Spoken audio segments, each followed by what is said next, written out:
Bueno, buenas tardes, estimado doctor y compañeros que nos estén viendo en este momento.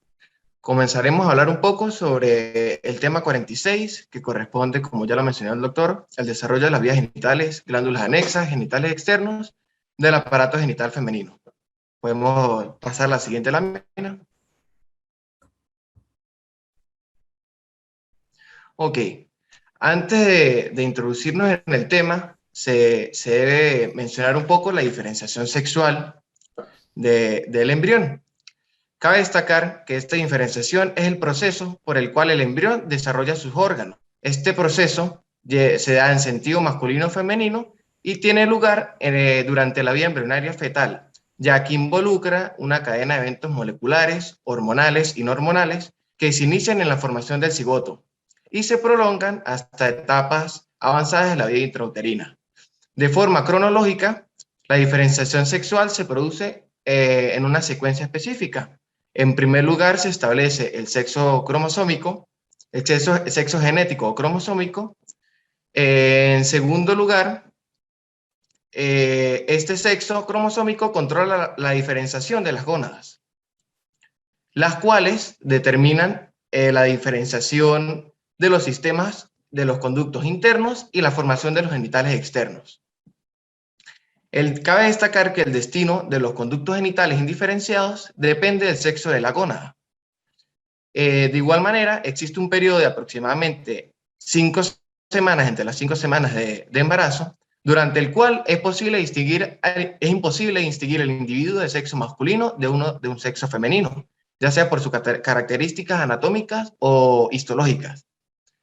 En esta etapa de desarrollo no hay diferencias entre individuos de uno u otro sexo. Es por eso que se denomina periodo indiferenciado del desarrollo sexual. Podemos pasar a la siguiente lámina.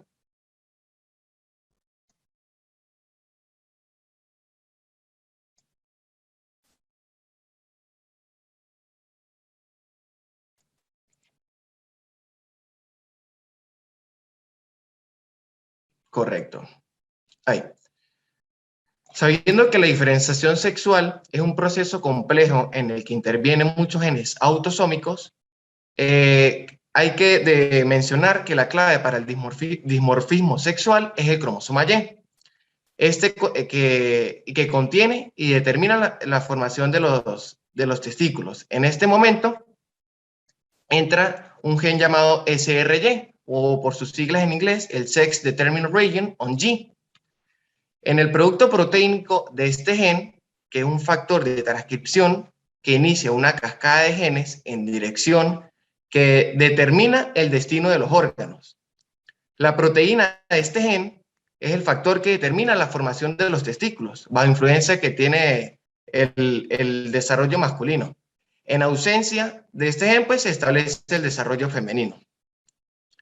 En la imagen inferior izquierda de la presentación, se puede observar donde la influencia o la ausencia de este gen SRY puede ocasionar la gónada indiferenciada, ya sea en el testículo masculino o en el ovario femenino. En el varón, el cordón medular se desarrolla y genera los futuros túbulos seminíferos. En cambio, en los cordones corticales, en el ovario, estos involucionan y son reemplazados por el mesenquima de la futura túnica albuginia. Podemos pasar a la siguiente diapositiva. Ok, los conductos genitales. Sabemos que estos se encuentran en una etapa indiferenciada, tanto en el embrión masculino como en el femenino, teniendo dos pares, los conductos mesonéfricos de Wolff y los conductos paramesonéfricos de Müller. Esto seguidamente lo va a explicar más a fondo mi compañera, enfocándonos en los conductos paramesonéfricos de Müller en el ovario de la mujer. Siguiente lámina. Ok. Ahora viene la diferenciación del conducto genital. Sabemos que el gen SRY es un factor de transcripción y el principal gen para el desarrollo de los testículos. Para que éste actúe conjuntamente con el gen autosómico SOX9, que es un regulador de transcripción que también induce a la diferenciación testicular, se sabe que este SOX9 se une a la región de promotor para el gen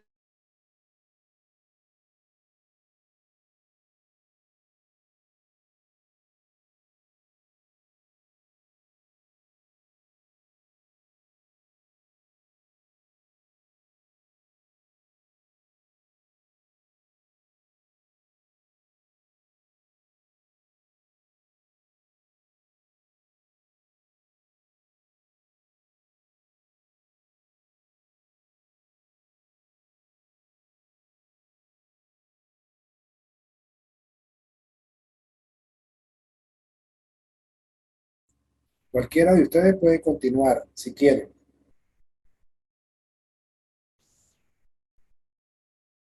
porque creo que a Omar se le cayó la señal.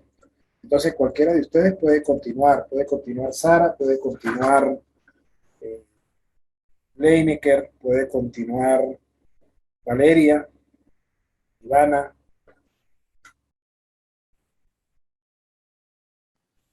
Doctor, lo de Leiniker fue un error. Leiniker no va en nuestro grupo, yo lo corregí. Él tenía otro grupo y él ya hizo su presentación. Nosotros somos Perfecto. solo nosotros cuatro. Ah, bueno, perfecto, está bien. Pues vale, si quieres continúa tú, que venías tú. Ajá, bueno, yo voy a continuar entonces, ya viene la diferenciación de los conductos genitales. En este caso nosotros pues nos vamos a enfocar es en los conductos femeninos en la mujer. Si quiere, doctor, podemos cambiar la diapositiva. Ajá, los conductos genitales femeninos o paramesonéfricos de Müller. La siguiente diapositiva. Bueno, como lo explicó mi compañero, tenemos dos pares de conductos, tenemos los mesonéfricos de Wolff y los conductos paramesonéfricos de Müller. En este caso, los que serán en los conductos genitales femeninos serán los de Müller, esto en presencia de estrógeno y la ausencia de testosterona, al igual que la hormona antimülleriana, la cual es una glucoproteína que se encarga de inhibir el desarrollo de estos conductos. Estos, como bien dije, se convierten en los principales conductos y los podemos dividir en tres segmentos. Podemos ver en la siguiente diapositiva. Los conductos paramesonéfricos en este caso están representados en color rojo.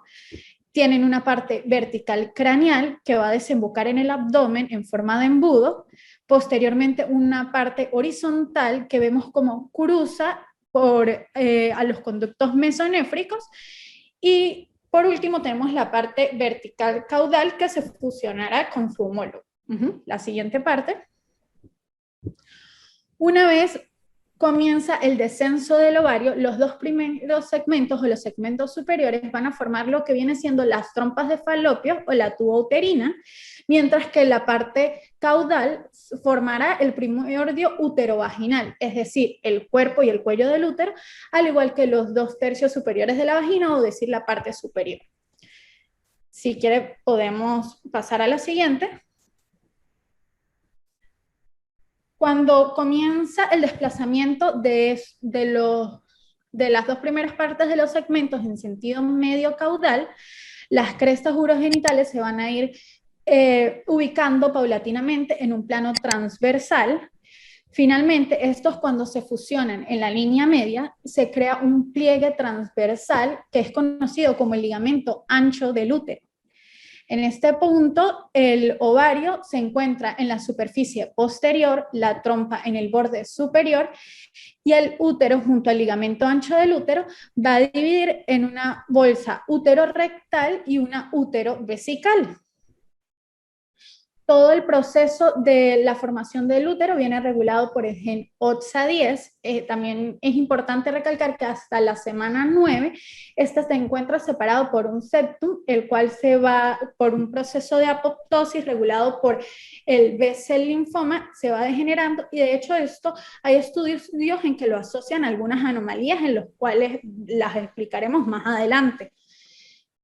Igualmente, los conductos mesonéfricos, ellos se irán degenerando poco a poco y el útero alcanza termina todo su proceso alrededor de la semana número 12 y él está recubierto por una capa de mesénquima esplácnico que forma tanto su miometrio, su capa muscular, como el perimetrio. Ajá. En el caso de las anomalías, ellas aparecen a través de, o cuando hay una falla en la función, ya sea completa o en una parte de los conductos. Tenemos en la imagen número A la forma más extrema, el cual es el útero didelfo con vagina doble.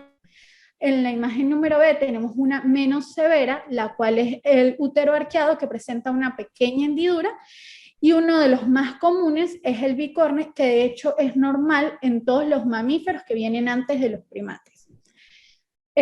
Posteriormente tenemos en la imagen número D el útero bicorne unicervical con un cuerno rudimentario. Esto es cuando hay una falta o hay una atresia de uno de los conductos. Él por lo general aparece en forma de apéndice en el que se desarrolló y no tiene contacto con la luz, por lo cual es muy común que hayan complicaciones en este tipo.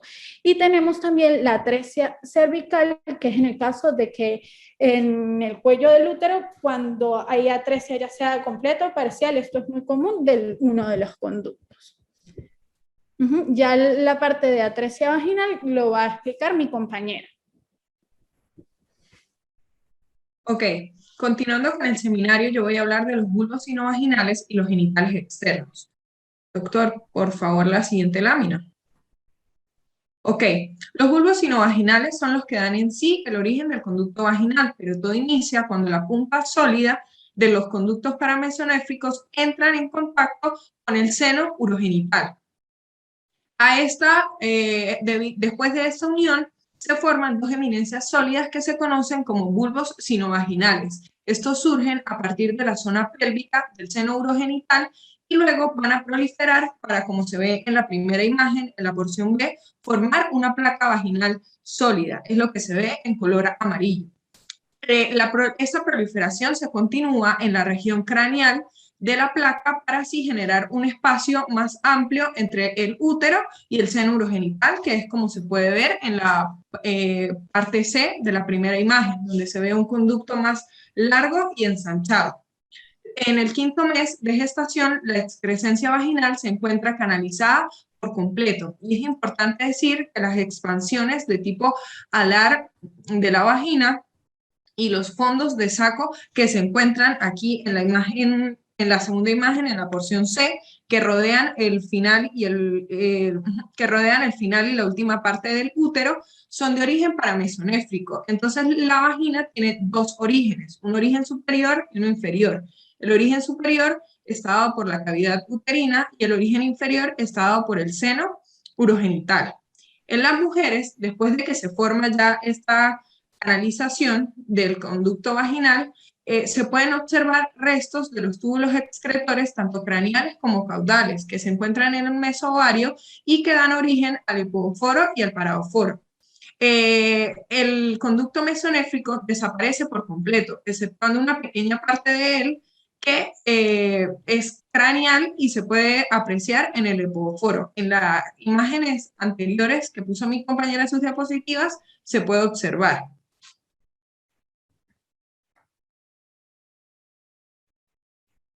Atrás. Bueno. Aquí. Ahí en el epidóforo se conserva una pequeña parte craneal del conducto mesonéfrico. Y también en algunas ocasiones, pero este sí no es común, una porción caudal se puede observar en las paredes del útero o de la cavidad de la vagina. Volvemos a la diapositiva, doctor, por favor. Sí, aquí donde señalan el quiste de Gardner, ¿ves? Sí, señor. Mírenlo, aquí lo tienen aquí. Este quiste se ha vuelto muy común en pacientes mayores de 50 años. Y aquí están los dos, está el epidóforo y el paradóforo, ¿ves? Que son restos o vestigios del conducto de Bode. Sí, señor. Atrás.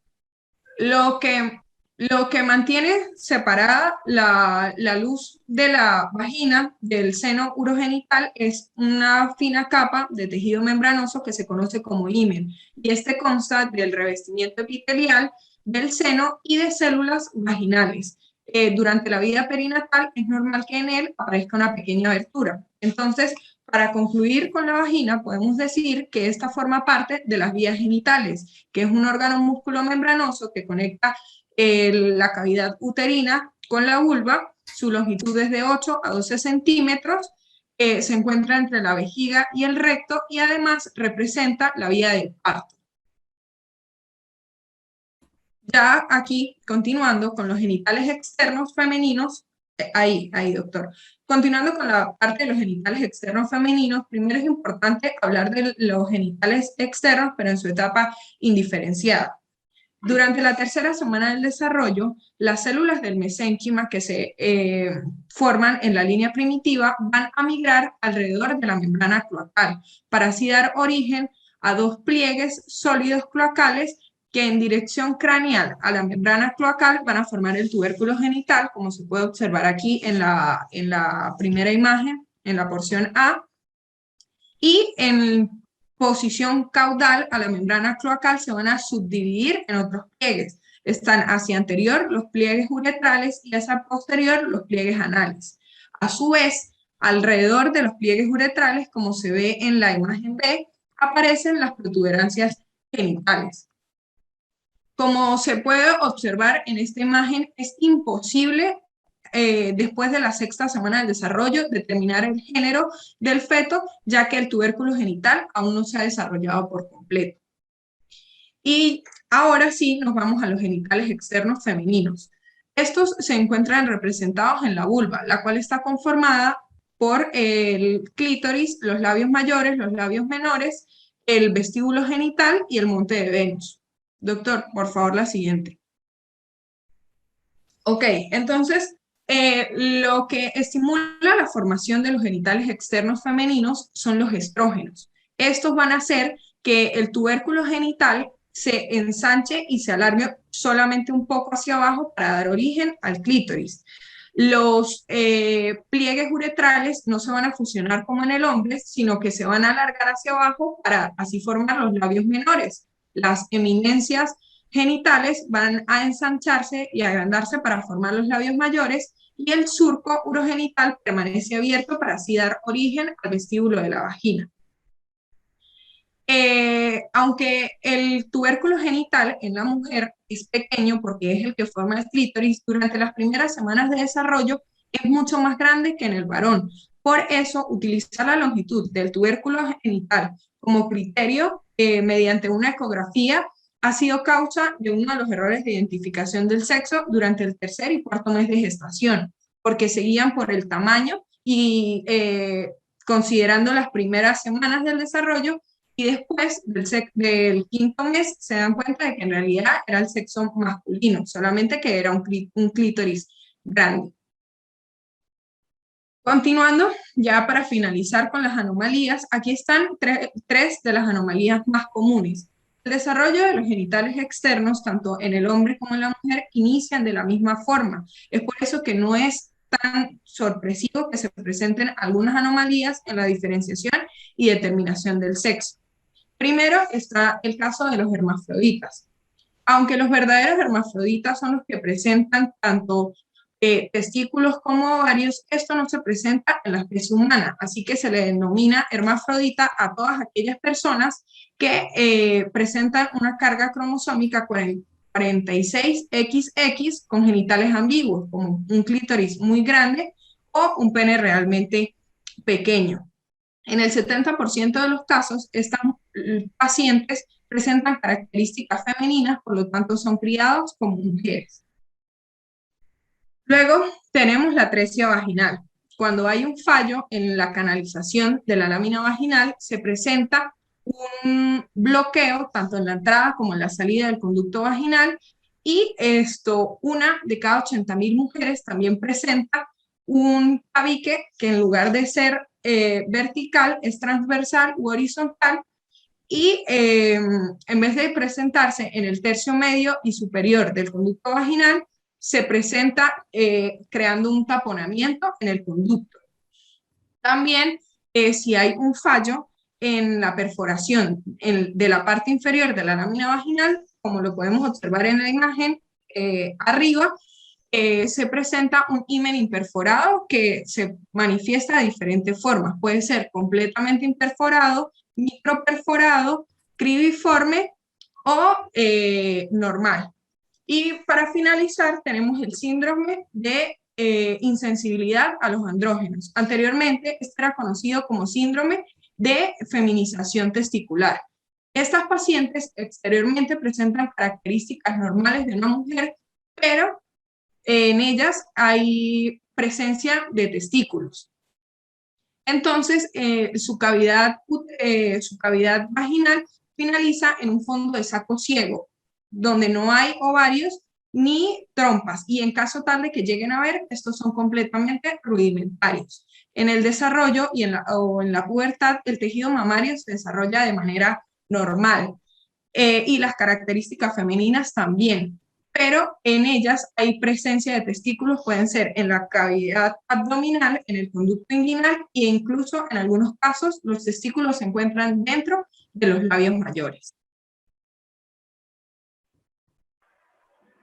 Ok, continuando con la presentación, yo voy a hablar sobre las glándulas anexas del aparato reproductor femenino. Siguiente diapositiva, por favor.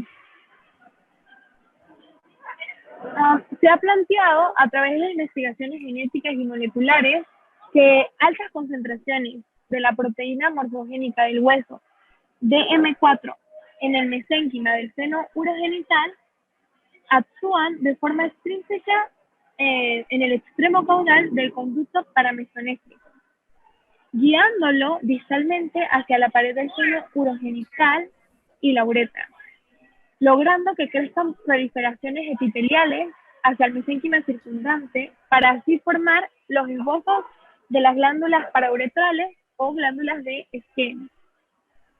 También las proliferaciones epiteliales que se originan en el seno urogenital van a formar a las glándulas vesibulares mayores o de Bartholin.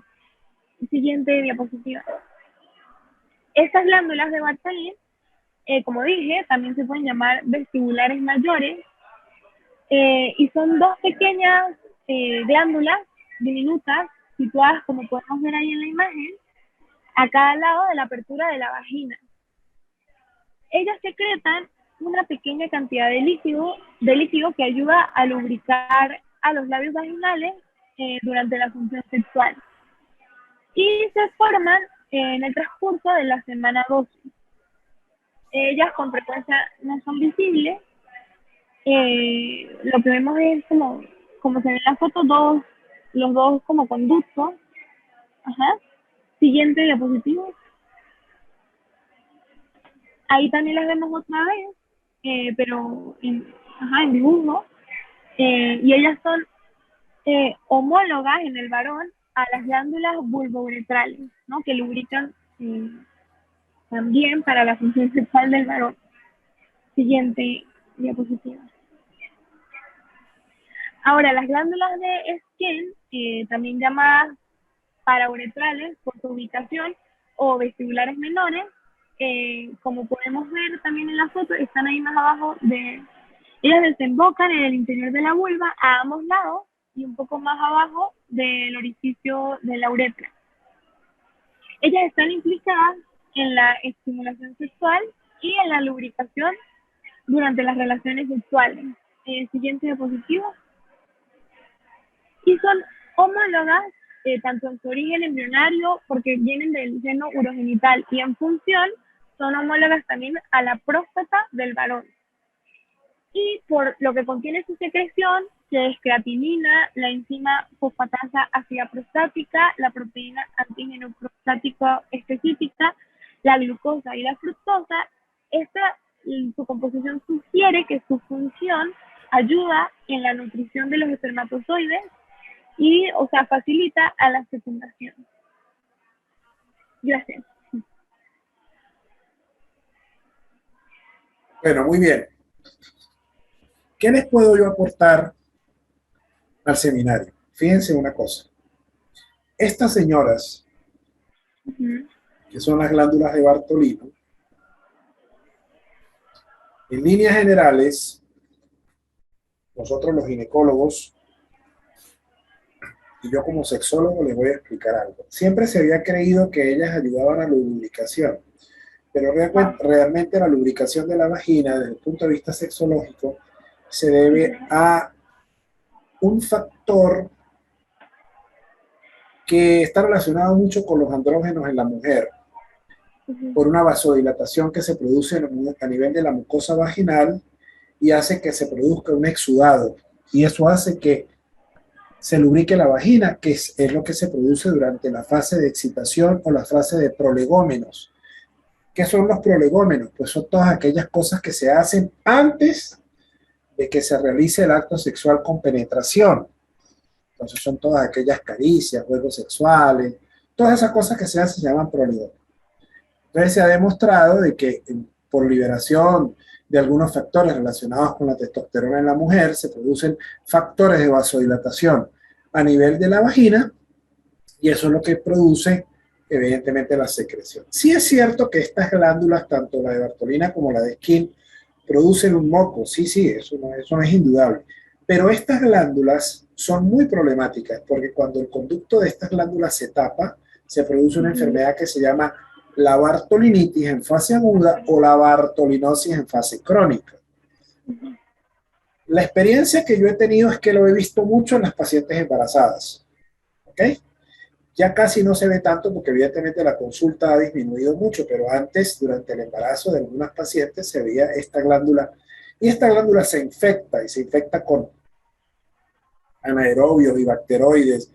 Entonces, claro, la solución de momento para quitar el dolor de ese hinchón o de ese absceso de la glándula de Bartolino es un drenaje en la cara interna del labio menor.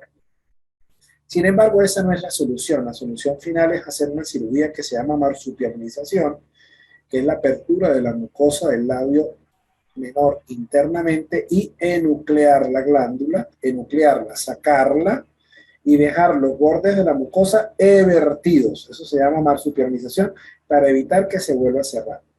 Porque si usted la drena, ella con razón se va a volver otra vez a... Si usted no saca toda la cápsula de la glándula, ella se va a volver a inflamar. E inclusive hay muchas pacientes que llegan y uno les ve la tumoración y les pregunta, bueno, sí, doctor, yo tuve en algunas ocasiones, pero te lo operaron, no, ¿qué hicieron? No, me lo drenaron.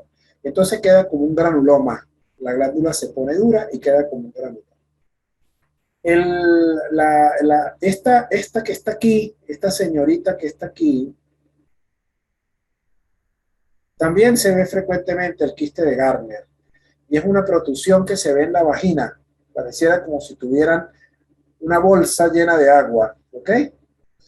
Esos son vestigios del conducto de Wolf que quedan ahí y evidentemente pues se van llenando de líquido y aparecen. Pueden estar, normalmente están en el tercio medio de la vagina, por eso es que lo pintan aquí, ¿ve?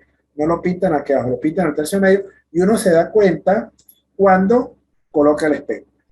En su mayoría son asintomáticos, no se llegan nunca a ver, pero hay momentos en cuales uno pone el espéculo y en un lado o en el otro de las paredes laterales de la vagina uno ve una tumoración de un color violáceo transparente. Ese es un quiste de Gardner, ¿de acuerdo? Esto del paraóforo y el eupóforo se ven cuando uno está haciendo una cesárea o cuando uno está haciendo una exploración por la paroscopia o está haciendo una mionectomía o está haciendo una cirugía, uno se consigue con estos señoritos aquí, que son como pequeñas vesículas de agüita que a veces uno las cauteriza, ¿ok? Y eso se llama paraóforo o se llama epóforo. Bueno, miren, bastante bien el seminario, los felicito, estuvo bastante completo. Y bueno, realmente los felicito. No te preocupes, Omar, por lo que ocurrió.